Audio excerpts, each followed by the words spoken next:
Envoie-moi 3000 € pour le bal de promo, a dit ma sœur. J'ai répondu, gagne-les toi-même. Quelques minutes plus tard, mes parents m'ont envoyé un SMS, paix, où sort de cette famille. Cette nuit-là, j'ai appuyé sur annuler, tout annulé, avant 8h30 le lendemain matin. Salut, Reddit. Ici Dylan. Je me suis dit que j'allais enfin partager une histoire, qui me trotte dans la tête depuis un moment.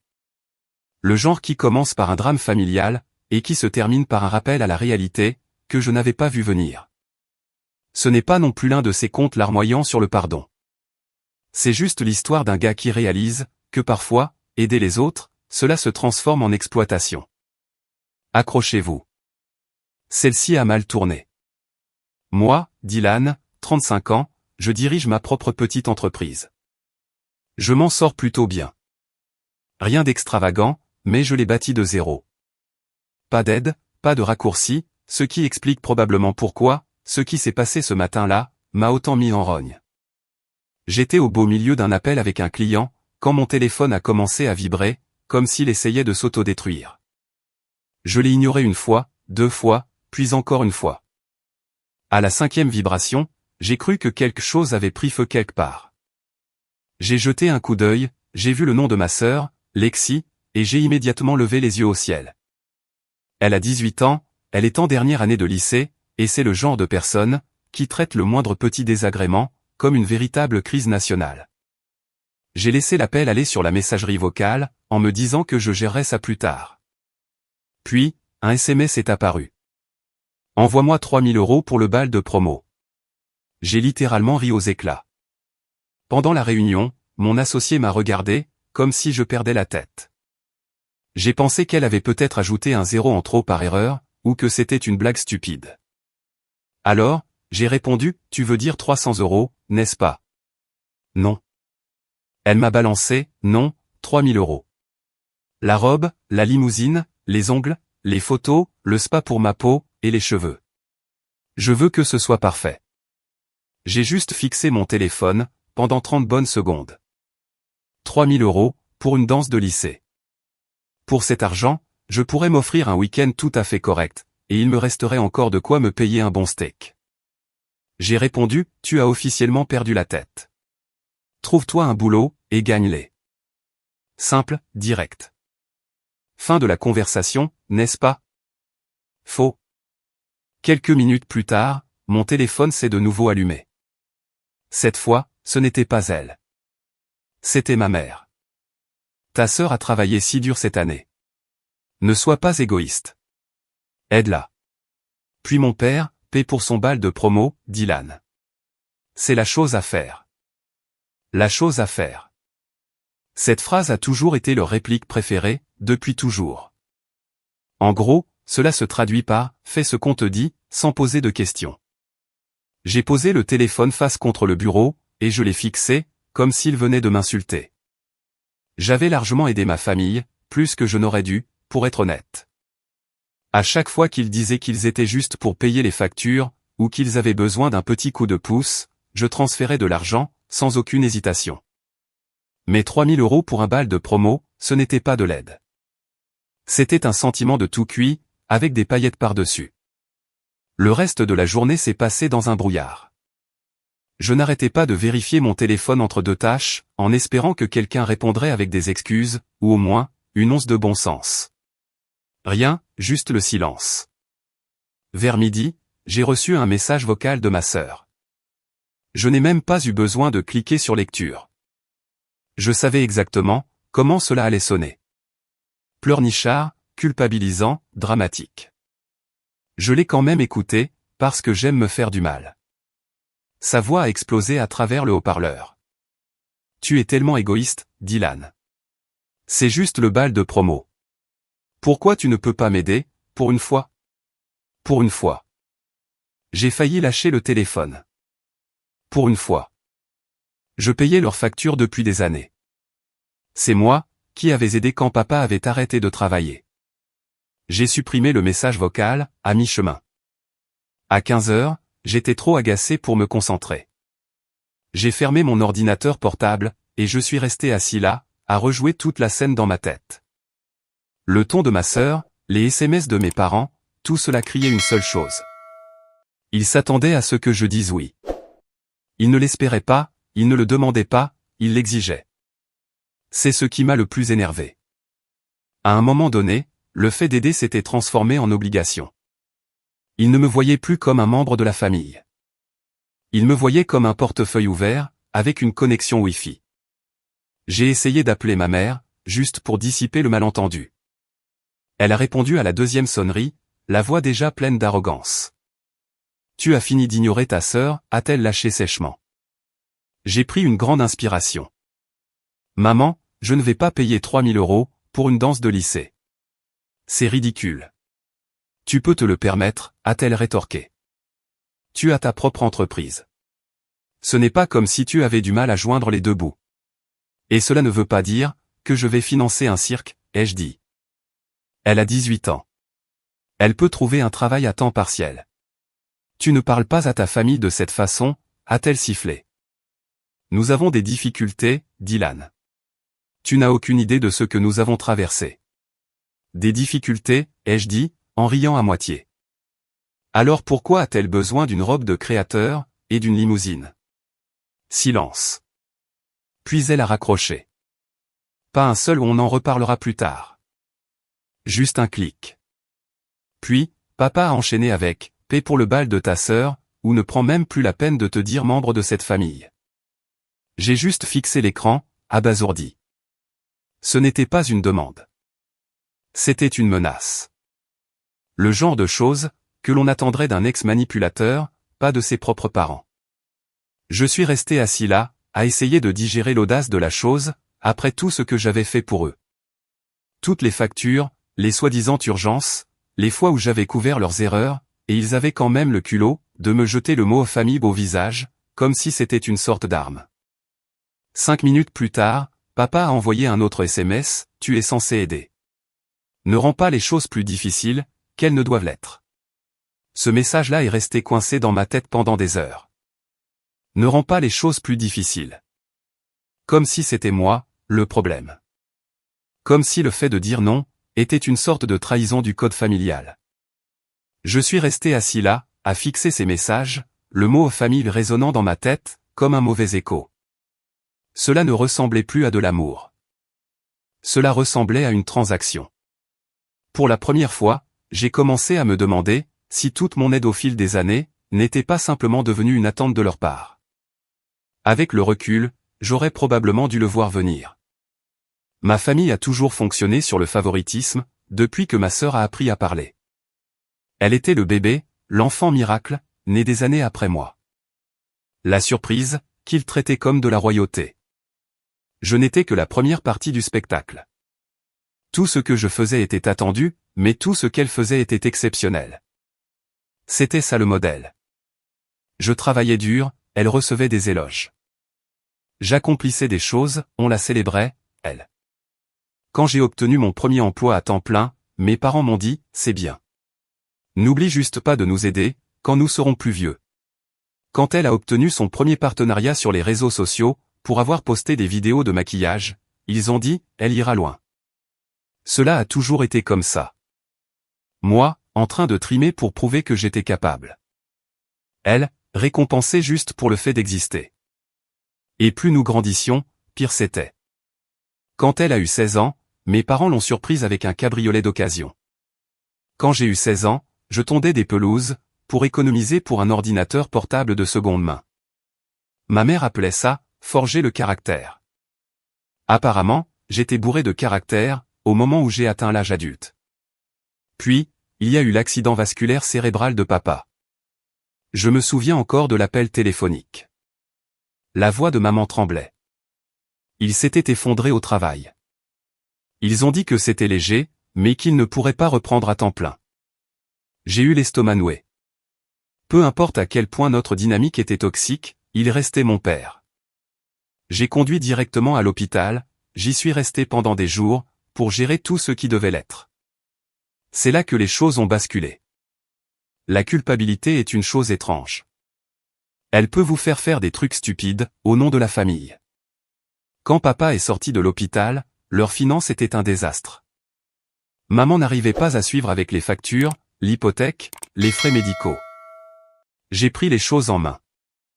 J'ai ouvert un compte familial commun, avec moi comme titulaire principal, après l'AVC de papa. La banque m'a permis de les ajouter comme cotitulaires, mais comme le compte était techniquement lié à mon numéro de sécurité sociale, tout gros transfert externe nécessitait mon approbation. Je me suis dit que c'était plus sûr comme ça. Je leur ai dit, c'est uniquement pour les nécessités. Les factures, les courses, les médicaments. C'est tout. Pendant la première année, j'ai gardé un œil sur tout. Chaque retrait était modeste et raisonnable. 80 € pour les courses, 120 € pour l'électricité, 200 € pour les examens de papa. Je me sentais bien avec ça, comme si je faisais ce qu'il fallait.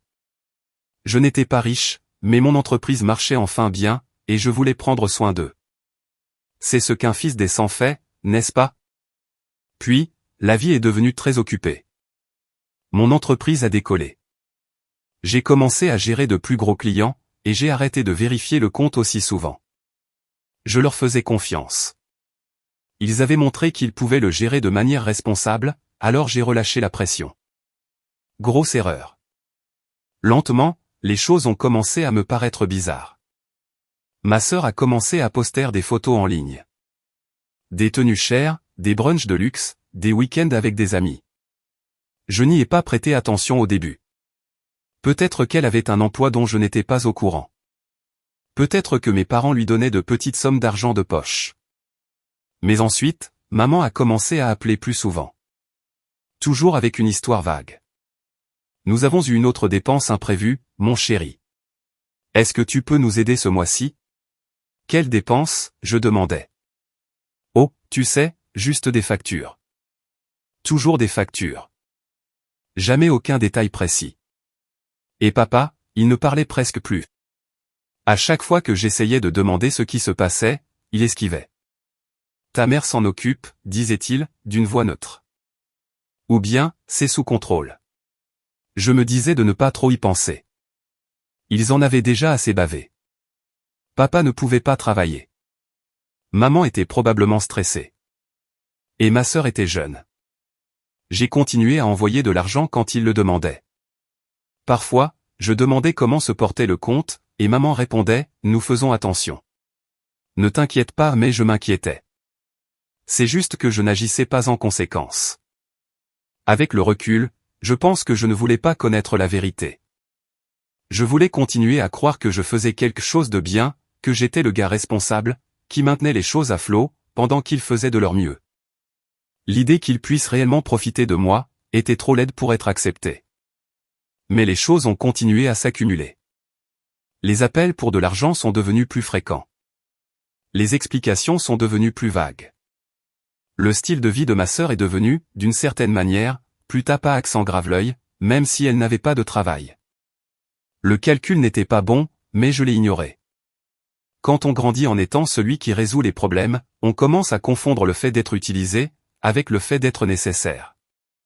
C'est embarrassant de l'admettre aujourd'hui, mais je pense qu'une partie de moi, aimait être la personne fiable, celle qui pouvait réparer les choses, celle vers qui il se tournait. Cela me donnait l'impression, d'avoir enfin de l'importance, dans une famille qui ne m'avait jamais vraiment vu, à moins de vouloir quelque chose. Et oui, c'est peut-être pour cela que je n'ai rien remarqué plus tôt, parce qu'au fond de moi, je ne voulais pas croire qu'ils profitaient de moi. Je voulais croire qu'ils avaient juste des difficultés, et que les aider était la bonne chose à faire. Il s'avère, que c'était juste la chose la plus pratique pour eux. Alors oui, appelez ça de la stupidité, appelez ça du déni, comme vous voulez. J'ai ignoré tous les signaux d'alarme, parce que je ne voulais pas faire face à la réalité, à savoir que ma famille n'avait pas besoin d'être sauvée. Ils avaient juste besoin de quelqu'un, prêt à payer le prix de leur confort. Et pendant des années, ce quelqu'un, c'était moi. Le lendemain matin, j'étais de retour au travail, en essayant de me remettre les idées en place. Je me suis dit que j'allais ignorer leurs messages, me concentrer sur les clients, et passer à autre chose. Puis, mon téléphone a vibré avec cette sonnerie spécifique, que je n'avais pas entendue depuis longtemps. L'alerte de ma banque. J'ai baissé les yeux, et je suis resté figé. Alerte. Transfert externe en attente de 5 000 €.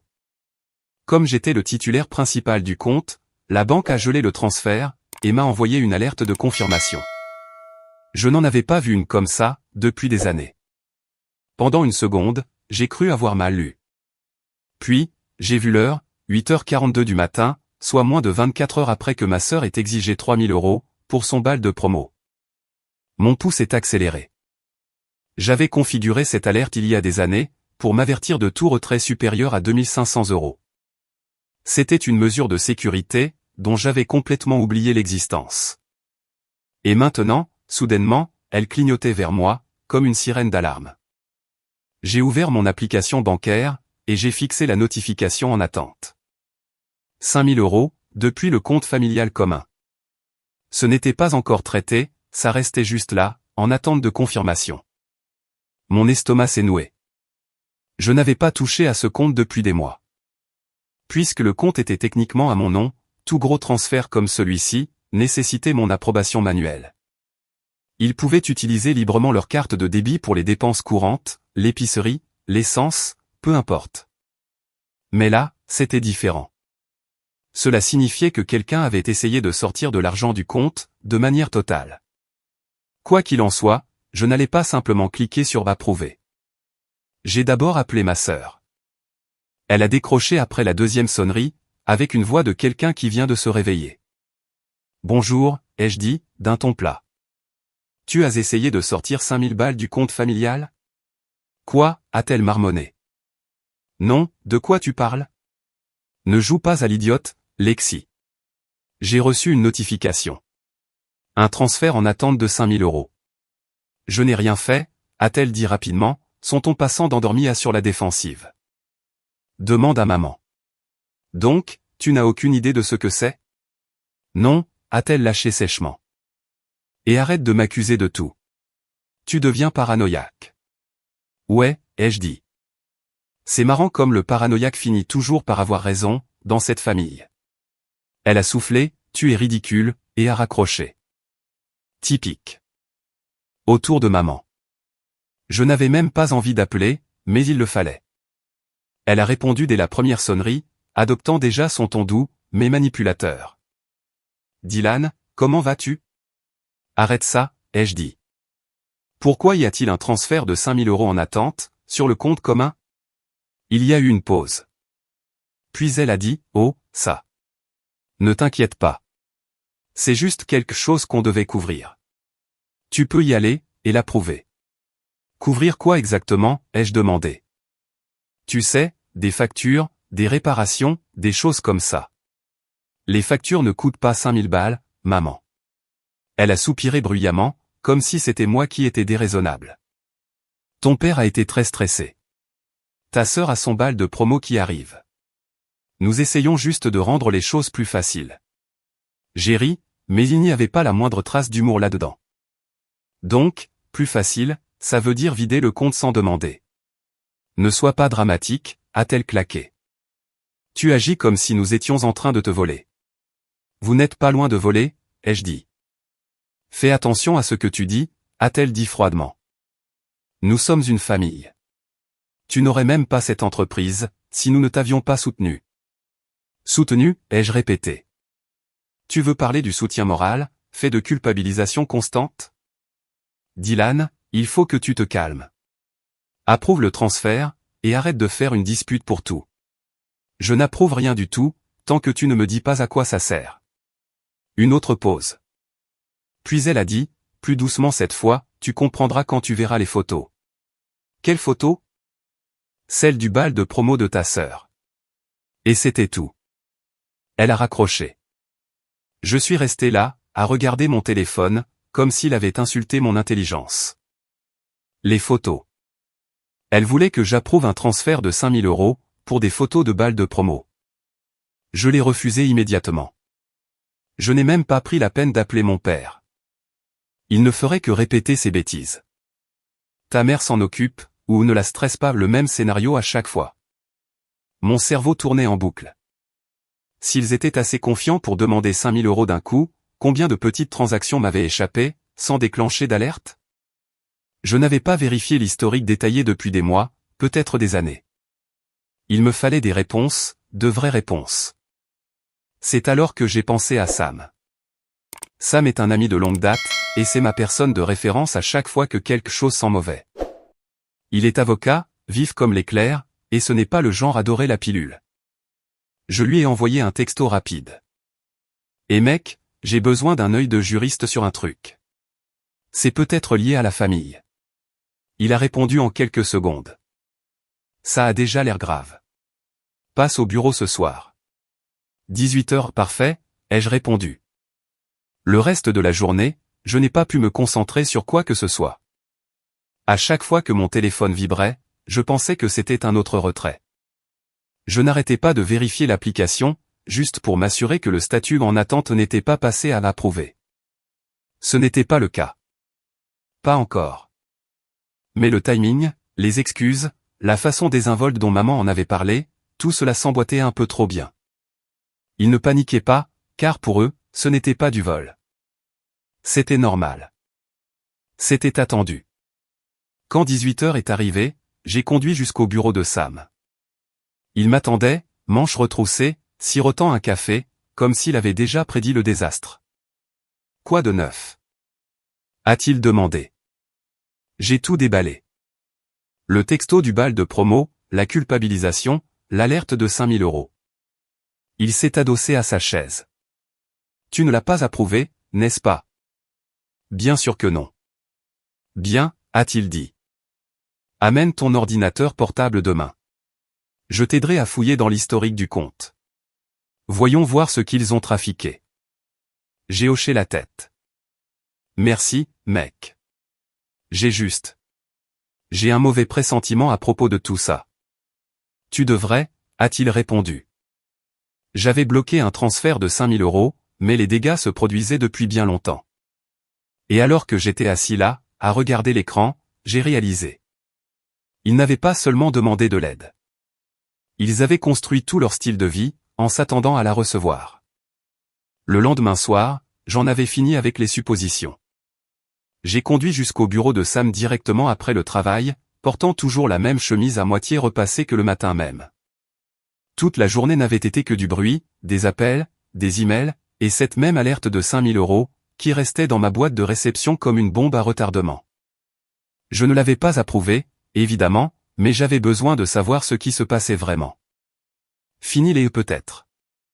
Quand je suis entré, il était déjà derrière son bureau, manches retroussées, lunettes baissées sur le nez, fixant son ordinateur portable, comme s'il s'apprêtait à contre-interroger la banque elle-même. Il a désigné d'un signe de tête la chaise en face de lui. Tu as apporté les identifiants de connexion? J. Lui est tendu une chemise cartonnée. Tout est là-dedans. Il a commencé à taper, ses doigts volant sur le clavier. Je me suis assis en face de lui, tapant du pied contre la moquette, le silence étant assez lourd pour s'y étouffer. Quelques minutes plus tard, il s'est penché en avant, les yeux plissés vers l'écran. Eh bien, a-t-il dit lentement. Tu n'exagérais pas, qu'est-ce que tu vois, ai-je demandé, en me penchant vers lui.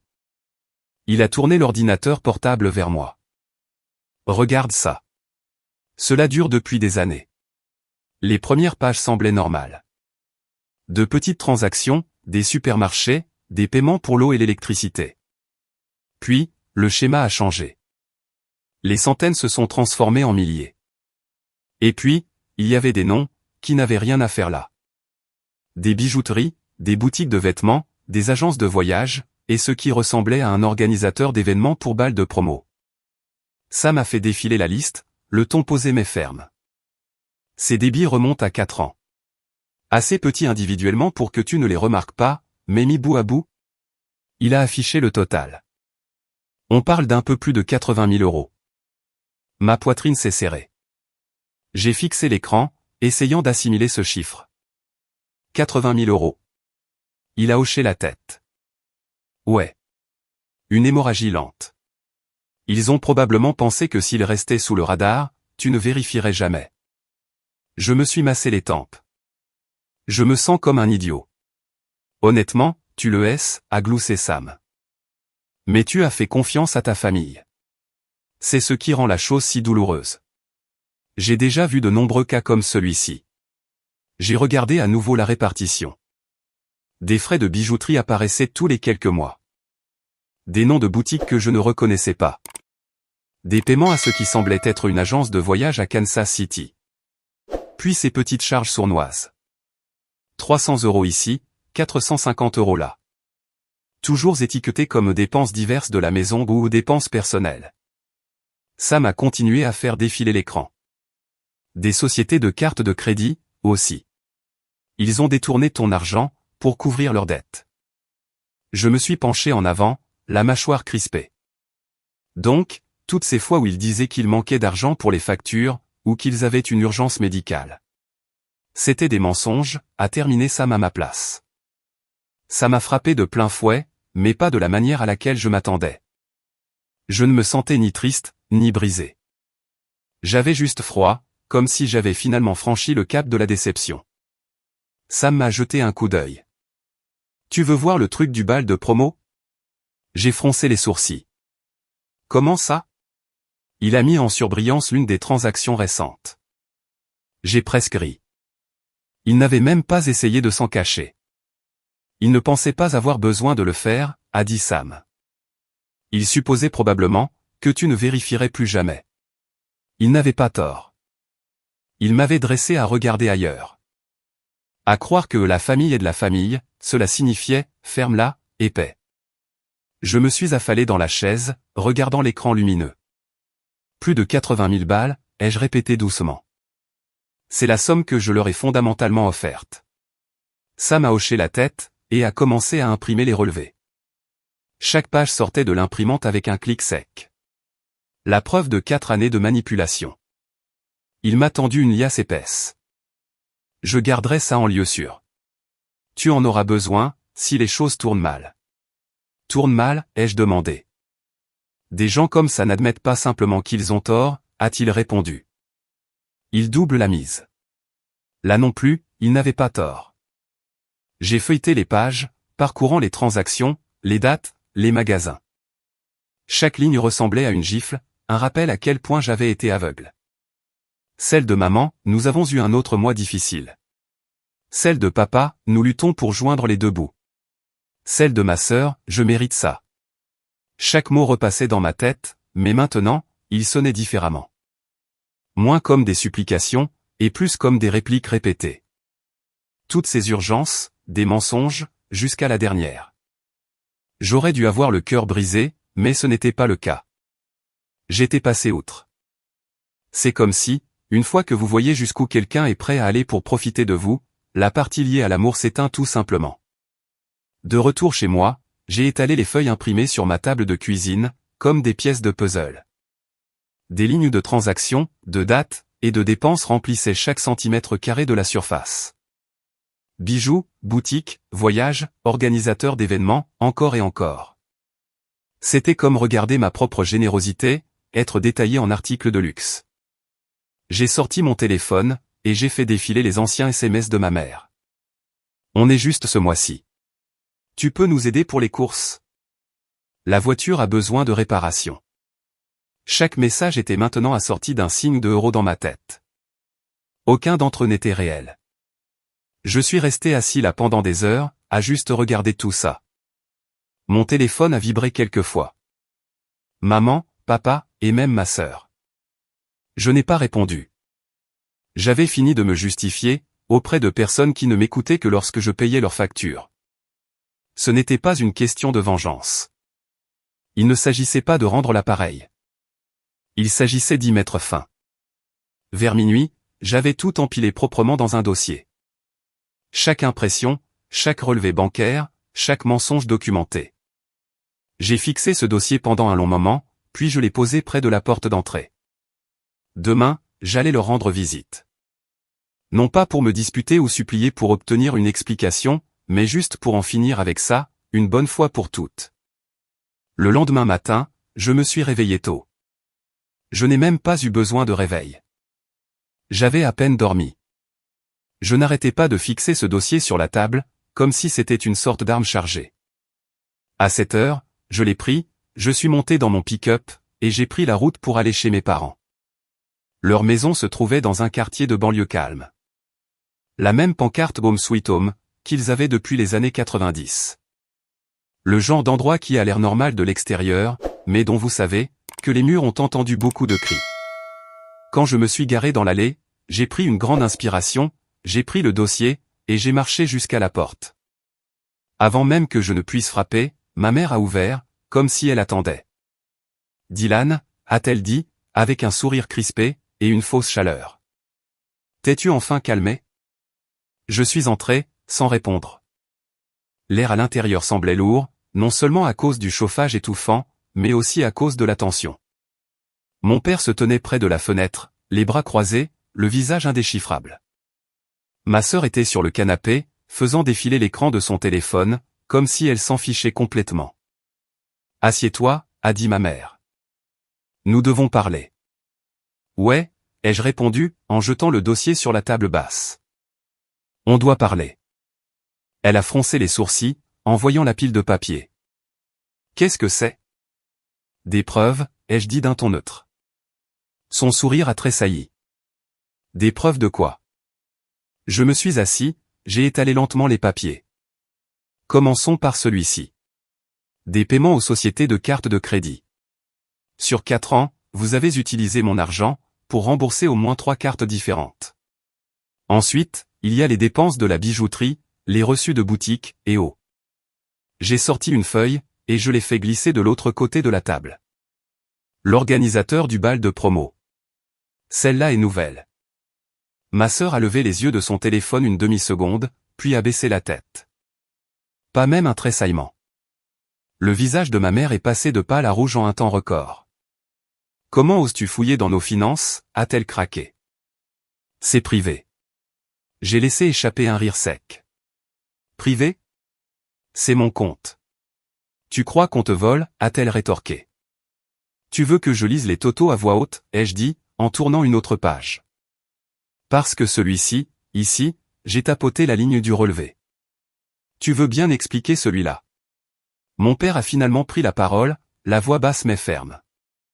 Tu es censé nous aider, Dylan. Nous t'avons élevé. Tu ne serais même pas là où tu en es sans nous. Je me suis tourné lentement vers lui. Tu veux dire, de la même façon que j'ai aidé, quand j'ai couvert vos factures après l'AVC? Quand j'ai payé votre prêt hypothécaire 2 fois, ou quand j'ai ouvert ce compte, pour vous maintenir à flot, alors que vous disiez que vous vous noyiez? Il a détourné le regard, la mâchoire serrée. Tu ne comprends pas. Les dettes s'accumulent. Nous avons fait ce que nous devions faire. Ouais, ai-je répondu. Vous l'avez fait avec mon argent. Ma mère a frappé du poing sur la table. Tu es un ingrat. Après tout ce que nous avons fait pour toi. Je l'ai coupé. Tout ce que vous avez fait pour moi? Tu parles des sermons, des culpabilisations, et des mensonges? À chaque fois que j'ai envoyé de l'argent, vous m'avez dit que c'était pour les courses ou des factures médicales. Il s'avère que c'était pour maintenir en vie vos dépenses de luxe. Elle a pointé un doigt tremblant vers moi. Nous l'avons fait pour ta sœur. Elle mérite un meilleur départ que celui que nous t'avons donné. Je l'ai fixé, sincèrement sans voix pendant une seconde. Un meilleur départ? Vous lui avez déjà donné tout ce qu'elle a toujours voulu. Pendant ce temps, j'ai dû me battre, pour chaque centimètre que j'ai gagné. Tu n'es même pas venu au lancement de mon entreprise, parce qu'elle avait un gala de danse. C'est notre bébé, a dit maman, comme si cela excusait tout. Elle a 18 ans, ai-je dit. Ce n'est pas un bébé. Elle est pourri gâtée. Ma sœur a fini par lever les yeux, en levant les yeux au ciel. Tu es dramatique, a-t-elle dit, la voix dégoulinante d'arrogance. C'est juste de l'argent. Je me suis tourné vers elle, calme mais tranchant. Tu n'as pas le droit de dire ça, quand ce n'est pas ton argent. Elle s'est renfoncée dans le canapé, marmonnant quelque chose dans sa barbe. Je m'en fichais complètement de savoir ce que c'était. Maman s'est penchée en avant, la voix basse et tremblante. Tu penses que tu peux juste entrer ici, et nous juger? Tu n'es pas parfait non plus. Tu nous as coupés émotionnellement. Tu ne viens jamais nous voir. Tu agis comme si tu étais meilleur que nous. Je me suis adossé à ma chaise, j'ai croisé les bras, et j'ai dit, tu as raison. Je vaux mieux que d'être utilisé. J'ai travaillé pour tout ce que j'ai. Vous avez transformé mon aide en un salaire. Et maintenant, vous êtes en colère, parce que le distributeur automatique a finalement arrêté de cracher des billets. Cela lui a cloué le bec, pendant une seconde.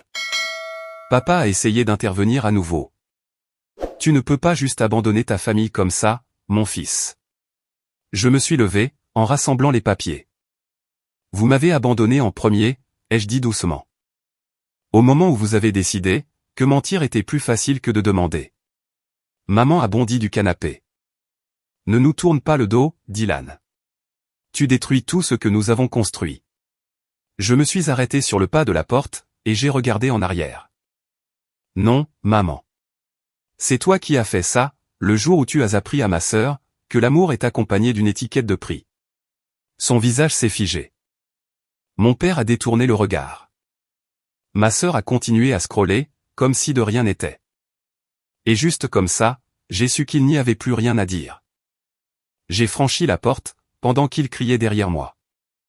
Des mots comme l'égoïste, sans cœur, et ingrat, résonnaient dans le couloir. Aucun d'entre eux ne m'a atteint. Pour une fois, ça ne m'a même pas fait mal. Pour la première fois depuis des années, je me sentais libre. Ce sentiment m'a accompagné pendant tout le trajet du retour. Les cris, la culpabilisation, tout cela s'estompait derrière moi, comme un bruit de fond. Je ne me sentais pas comme un mauvais fils, ou comme un idiot sans cœur. Je me sentais comme un type, qui avait enfin arrêté de se noyer. Au moment où je suis revenu chez moi, je savais déjà ce que je devais faire ensuite. Le compte commun devait disparaître. Je me suis connecté à la banque, et j'ai affiché ce même compte, que j'avais ouvert des années auparavant pour les aider. Comme j'étais le titulaire principal, le clôturer a été facile. La banque a simplement révoqué leur accès, gelé leur carte, et viré le solde restant sur mon compte. Il m'a fallu environ 10 minutes, pour effacer 4 années passées à être leur distributeur automatique personnel. Quand ce fut fait, j'ai rédigé un dernier texto.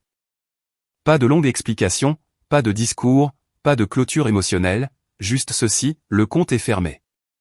Ne me contactez plus. J'ai cliqué sur envoyer, et j'ai posé le téléphone.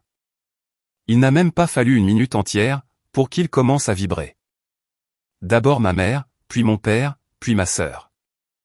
L'écran s'est illuminé, comme un sapin de Noël. Les messages de maman arrivaient par vagues.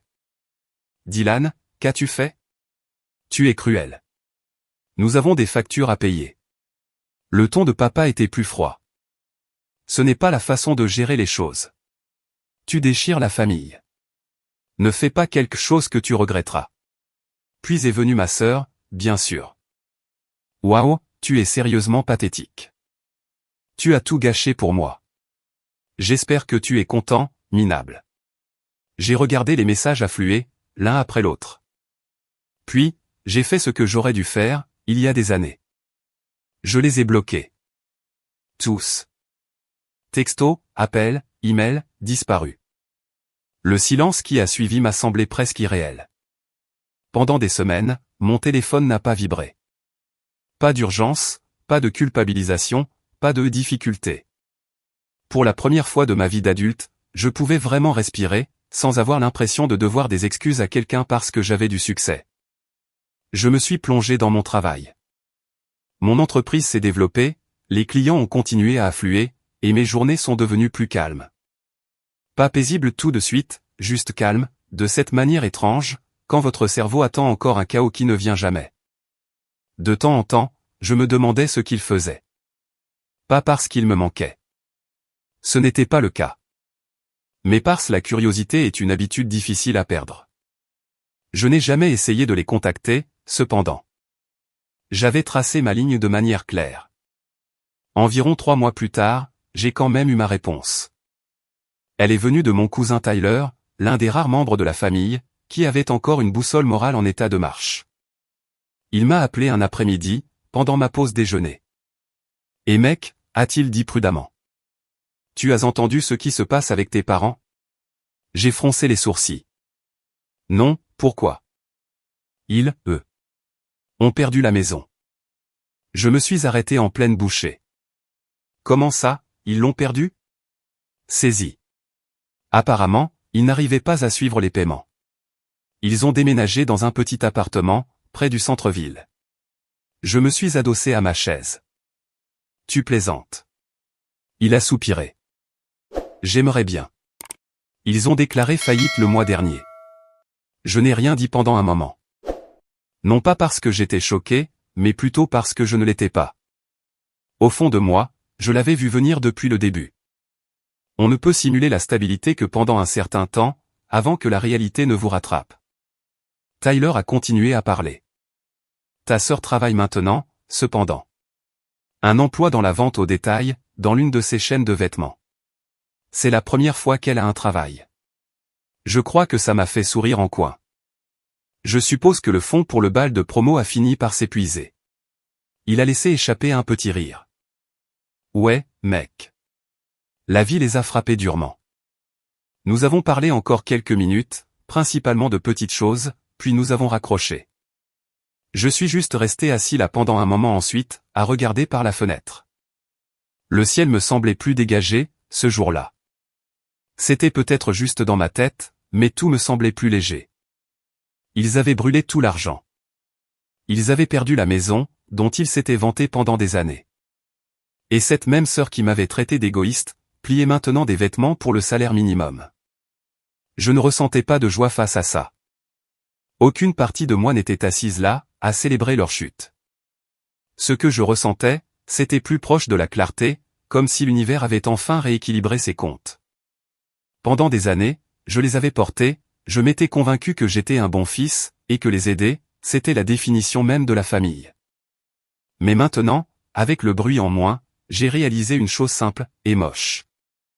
Ils n'avaient jamais voulu que je me tienne à leur côté. Ils voulaient juste que je les soutienne. Et à la minute où j'ai arrêté, ils se sont effondrés. Ça, ce n'est pas une famille. C'est de la dépendance, déguisée en amour. Les semaines ont passé, puis les mois. La vie a continué. J'ai commencé à mieux dormir, à mieux manger, et je me suis même surpris à rire davantage. Mon entreprise a atteint de nouveaux sommets, parce que je ne perdais pas constamment de l'argent ou de l'énergie, à essayer de sauver des gens qui ne voulaient pas être sauvés. Plus jamais. Quelque part dans ce silence, j'ai réalisé une chose que j'aurais aimé comprendre des années plus tôt. La famille ne signifie pas une dette à vie. Elle est censée être bâtie sur l'amour, et non sur l'obligation. Sur le respect, et non sur la manipulation. Au moment où l'argent est devenu le ciment, cela a cessé d'être une famille. Alors oui, je les ai perdus. Mais j'ai gagné quelque chose de bien meilleur, moi-même. Des mois se sont écoulés, depuis que je suis sorti de cette maison. Et honnêtement, je n'avais pas réalisé à quel point j'avais porté de la tension en moi, jusqu'à ce qu'elle disparaisse. Plus d'appels culpabilisants tard le soir. Plus de textos où nous sommes juste pour les factures, plus de fausses urgences, juste le silence. Le genre de silence qui ne semble pas solitaire, juste paisible. De temps en temps, mon cousin Tyler prenait des nouvelles, pour me donner des mises à jour. Je ne demandais rien, mais il me racontait quand même, comme s'il essayait de me tenir au courant, sans me replonger dedans. Puis, un après-midi, environ 8 mois après avoir coupé les ponts, j'ai entendu frapper à la porte.